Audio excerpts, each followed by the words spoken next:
This is part one of a two-part series about intuition. When I was talking about rituals in episodes 21 and 22, somewhere in there I said you could use your intuition in order to help create rituals, but I decided not to talk about intuition directly at the time. I find when I focus on a subject and I'm trying to get a script ready to record, there's often many related ideas that pop up, and sometimes I'll stop and I'll do what I can to incorporate the idea, but with intuition, I just decided to put it in the queue. And at the time that meant wait until episode 32. So here we are. Let's start with at least a working definition of intuition. Of course, you can look up the word easy enough on the internet, but my intuition told me avoid the internet for now while beginning to flesh out what intuition means. I was inspired instead to email some friends and family and ask them for a definition. I requested that they define intuition on the spot, right when they read the email. Don't look up anything. Don't use a dictionary, even if you have one still. Just use your own experience at that moment and create your own personal definition. What is intuition? And if you're up for it, please prepare to pause this podcast in just a moment. I'll ring a bell. Pausing will give you a chance to come up with your own definition. If you are willing to do this, please write down your definition, perhaps on your phone, or maybe you can use some antique objects to write with, like paper and pencil. I encourage this because pausing now, before you start hearing other people's definitions, before I start talking about whatever intuition means to me, if you pause and let your mind work, let your personal definition of intuition, it's already in there somewhere. Let it come into your awareness. And I think this will help you learn about intuition more deeply when you restart the podcast. And also, please remember, if you have the tendency to get stuck in that paradigm of there's a right answer and there's a wrong answer, and we all have that to some extent. That's the training. Remember, this is not a test. There's no grade. There's no failure. And there's no success. There's no need to bring that paradigm into this. This is only what intuition means to you right now. Hopefully, after you write down whatever you come up with and then come back to listen, hopefully your definition will change and grow at least somewhat from listening to the rest of the episode, because hopefully you'll learn something. Okay, so here we go. A 5-second silence with a bell on each end. Get ready to hit the pause after you hit the first bell, and then come back, wait for the second bell.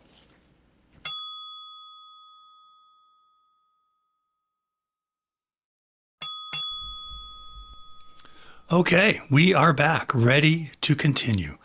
I know some of you just waited the 5 seconds without writing anything down or even fast forwarded, but the truth is, everyone learns in their own way, and I'm glad you're here, and I'm glad you're listening.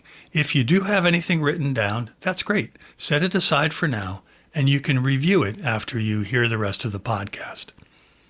So here are some of the themes that emerged from the folks that I emailed.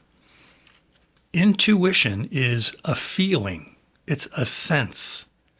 People emphasized, quote, getting out of your head. And they said intuition is not a, quote, intellectual thing. And there were many people that described it as a gut feeling. And that word gut was mentioned in several different emails. Many people also included that intuition relates to the future. It helps you make decisions about what to do or not to do. And it gives you probable outcomes. And I'm just going to offer some quotes from the email. Intuition is thoughts on something before I have any facts.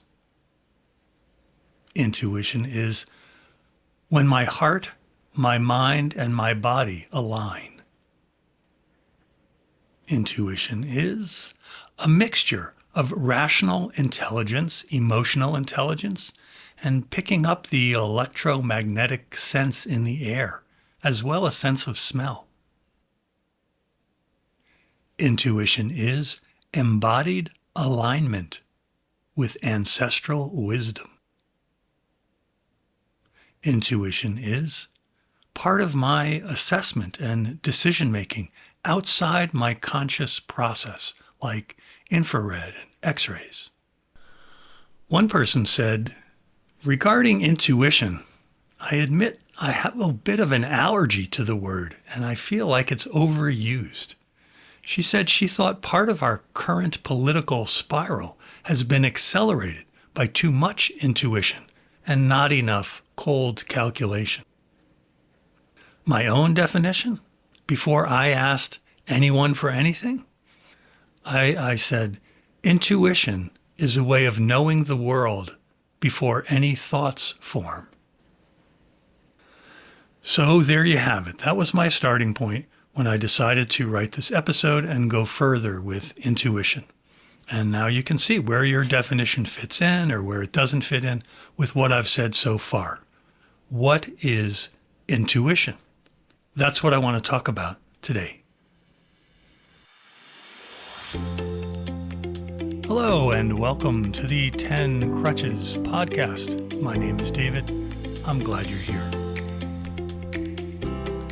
I want to start by focusing just for a moment on one of the themes from the overall 10 Crutches podcast. The overall theme is how so much of what we look for is already present, already a part of us. I introduce this idea again now to make it explicit because I think it definitely applies to our intuition. We have ways of knowing things that extend beyond this little lump of gray matter between our ears. When people describe intuition as a sense or a feeling or a gut feeling, when people say intuition is not intellectual, I definitely agree. Intuition does not have to do with, at least initially, with what I think. It's a kind of intelligence that comes from somewhere else than the brain that's within our skulls. People point to their guts, their center, their hara, and say it comes from there. I'm going to put a link in the show notes about guts and intelligence. There's also going to be a few notes about Rupert Sheldrake and his book, The Science Delusion, because some of the ideas for this episode were found in that book, and I found it a really fascinating book. It's very common in our culture to simply assume all of your mind comes out of the actual physical brain. So when you have a thought, when you name a smell, when you see a color, in other words, when you have any subjective experience, many scientists have convinced us to just take it for granted that whatever is happening inside you, whatever experience, is originating from within your brain and only from within your brain. We may not know at the moment how it all works. How does consciousness arise from the brain? But all those neurons firing, all those synapses, all those chemical interactions happening in the brain, that's what is there to make a consciousness. Or so the story of materialism goes. There is a material basis of the brain, and that material must account somehow for all of our consciousness and all of our experience. But to me, that's like looking at a TV and watching a show and saying that the show comes from the TV. It's true, in a way. The show does come from the little electronic parts of the TV. The colors that you see in the show are from the different pixels that light up in whatever color they need to be moment by moment, and the sounds and the voices or the music or the door slamming in the show you're watching. All of those sounds are transmitted from a speaker in the TV. But as you know, just because you explain everything a TV does, you have not really explained anything at all about where the TV show comes from. Who wrote it? Who acts in it? What happened on the set between takes? What is the meaning of the story you are watching? None of that will be found in the electrodes or the diodes or whatever the parts of a TV are called. In a very similar way, there is more to our story than the working parts of us. Atoms make molecules, molecules make proteins, proteins make cells, cells make organs, etc. At each level, in a way, you find that it's sufficient unto itself. But if you look at the level of proteins, for example, there's a complexity that you don't see in atoms. And then neurons are way more complex than proteins. And then the neurons form trillions of synapses and work together as a brain. Well, now there's more happening there than will ever be revealed by the constituent parts.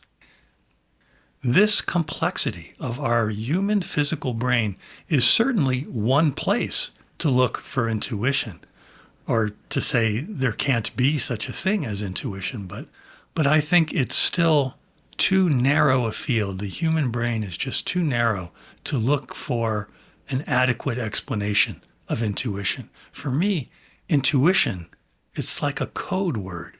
You need some word to refer to the intelligence of the whole human being, not simply the intelligence of the physical parts, not only the intelligence of the animal body. So if you can go with the metaphor that the body is like a TV, our bodies can be seen as the quote-unquote place to experience our lives. Our bodies are the place that we act from, the place where we can tell the story of our life. The human/animal body, with its complex brain, can hang out with other beings that are in other bodies with other brains. Intuition is knowledge of the world that comes from outside the strictly physical. And just like every TV show has a camera person and a writer and a producer, however you want to metaphorically map that onto your situation, you have some kind of intelligence working outside of the TV/body/physical system. This is how I think of intuition. I'm going to stop talking for now directly about intuition and start telling a kind of story I use to help me understand who and what I am. In some ways, it's closer to a musical riff than to a story, if you will. Maybe we can call it a rant. But anyway, here goes. And then somehow I'm going to end up back at intuition. Okay. How do you get a whole universe? How do you get a whole universe that has galaxies with billions of stars, each galaxy looking like they've exploded, like they're traveling away from each other? How does this happen? What does it mean? Does it mean there was some kind of big bang? How did all that stuff explode from nothing? How did all that stuff even get here to exist in the first place? How did there get to be so many stars in so much space? Humans exist in the midst of all that space. Space is all around us. But not only that, all the things we are made of, everything, including our bodies, are made of atoms with electrons. And if you take the nucleus of an atom and make it the size of a poppy seed, which is pretty huge compared to the nucleus of an atom. You take that nucleus, you make it a poppy seed. You know the little black seeds, the poppy seeds like on a bagel? If one of those poppy seeds, a little tiny poppy seed, if that poppy seed was in the middle of a football field as the nucleus of an atom, then its electrons are circling around it in a sphere, a giant sphere that contains the whole football field.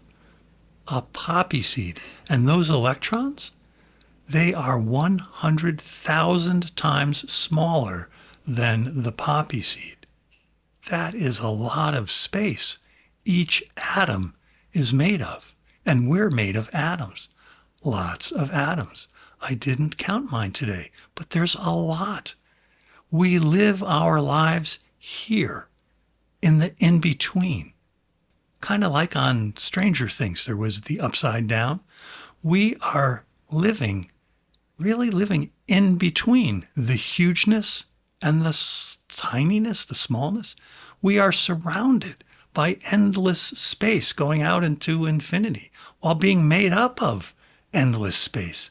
How do I even manage to sit in a chair when both me and the chair are made of mostly empty space? So here we are in the middle of vast emptiness. And here we are living our lives. And I'm deciding that I want to have 2 spoons of sugar in my coffee. Well, maybe I should just have 1. Oh, well, actually, maybe today maybe I should try it black. Doesn't matter. Doesn't matter how I want my freaking coffee. The fact is, I am mostly empty space. I'm making a cup of coffee somewhere, or maybe ordering it in some cafe. And each sip I take, I am surrounded by vastness. I'm composed of vastness. And so is the coffee. And so is the cup. How do you understand that? How do you live with that? I am guessing that, like me, you live with it by not thinking about it very much. I mean, I certainly don't think about it when I'm crossing the street. Should I assume intelligence of the universe as a whole? Should I assume the universe is made of intelligence? I don't know. Whatever. The universe is so far beyond anything I can understand. It's just not possible to describe how far beyond my understanding it is. It is infinitely far beyond my little brain and the little thoughts I can make about it. I find no human who can describe the universe with little tiny words. Our words are created by us little monkeys. We learn to talk while we're futzing around on the surface of one little planet. But however far we are from being able to explain the entire universe, however stupid and stubborn and grandiose we are, however wonderful and creative and talented we are, however greedy and aggressive and ignorant we may all be, I also assume each and every one of us must emanate from this one great universal intelligence. Whatever has created galaxies and subatomic particles also created me and you and cups of coffee and war and peace and planets and trees and clouds. The whole thing emanates from this one universal intelligence. So whatever this whole universe is, for me, it's kind of like the way light gets refracted through a prism. When light passes through a prism, you can see all the colors. You can examine all the colors, and you can find out things like the colors occur at slightly different frequencies, etc., etc. Red is a different frequency than yellow. But to me, the central image of light refracting through a prism and emerging as different colors is kind of like the way a human being is one of the colors of the universe. Humans are refracted. We are intelligent beings that the universe manifests, because the universe passes through, the one universe passes through the giant prism of yin and yang, the giant prism of duality. And as the one thing becomes two, then the two becomes the 10,000 things. So the intelligence of the universe has refracted into us humans. So we all get the animal/body intelligence, which means we know, our bodies know how to beat a heart, how to breathe lungs. We have ducking reflexes, blinking reflexes. We can get hungry and find things to eat. Our bodies know how to poop out what we don't need. It's amazing. All that intelligence is all built in. In addition to our animal/body intelligence, as we grow, we also get imprinted with all the cultural and social and linguistic intelligence, and sometimes the lack thereof. We learn a particular variation of all that within the conditions of being born in a particular time, in a particular place. And then, in addition to all of that, we also get a little tiny slice of universal intelligence, our particular color of the universal intelligence that we can develop in addition to the animal body intelligence and in addition to whatever our social, cultural learning is. As I understand it, the universal intelligence that comes through me isn't really technically my intelligence. It's the universal intelligence coming through me. It can come through me to some degree, but mostly I'm kind of squeezing myself shut as hard as I can against it. Mostly I'm believing only in the physical reality that I see right now around me. Mostly I'm reacting with my likes and dislikes to what's happening around me right now. Mostly I'm just tuned only to what's happening in this world. I believe in the separate reality of me, and I've lost all my sense of the deep connection I have to everything else.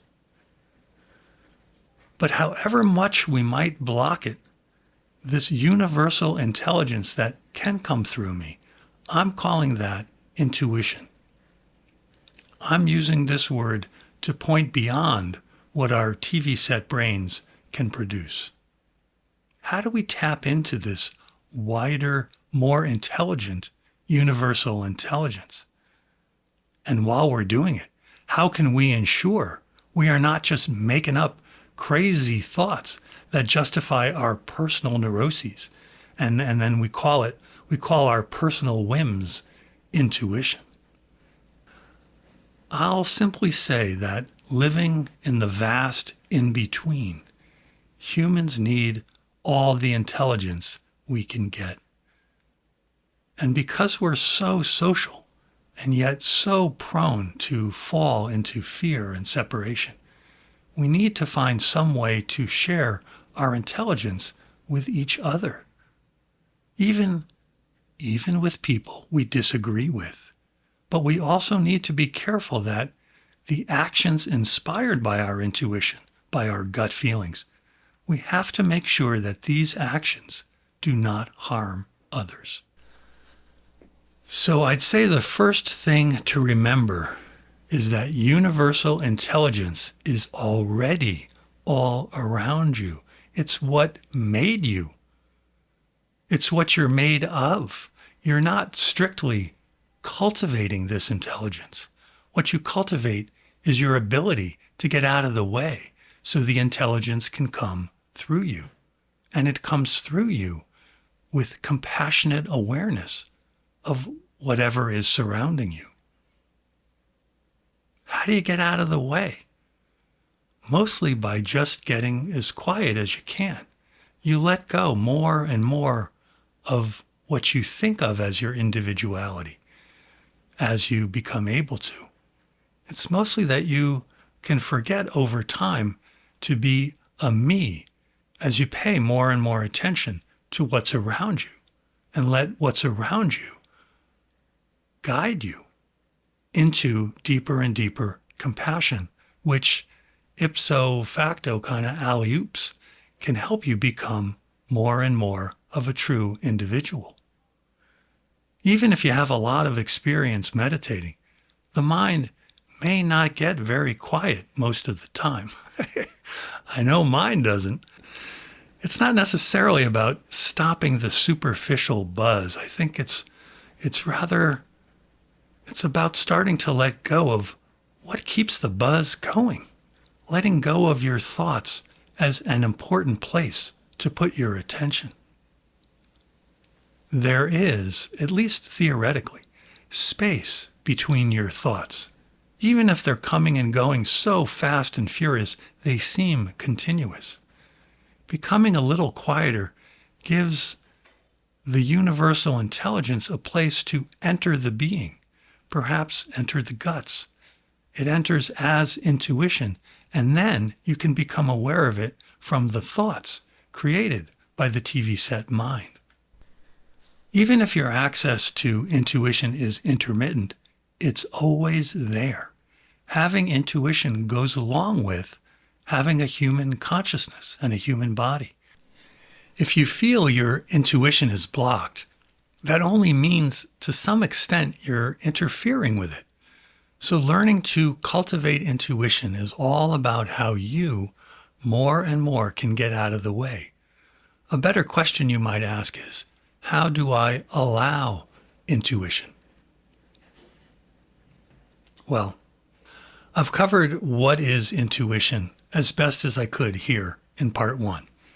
So now it's time to segue into part 2 of this 2-part series. So coming up in part 2, I will give you some instructions that are designed to help you allow your intuition to deepen further.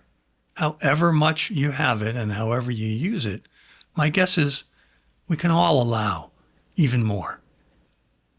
As I said at the beginning of this episode, when I was talking about ritual, I mentioned intuition. For the next episode, to help you cultivate intuition, I'm going to give you a ritual. I'm going to lead you step by step into how to create a ritual that will help you cultivate intuition. And I'm going to do it for people who have never made a ritual for themselves at all. Actually, everyone has a ritual. Even the way you brush your teeth. Setting a cake down in front of somebody so they can blow it out and you sing happy birthday, blow out the candles. That's a ritual. But a real formal ritual with a beginning and an end and a really clear intention to cultivate intuition, that's what I'm going to talk about in part 2. Thank you so much for listening. I'll see you next time.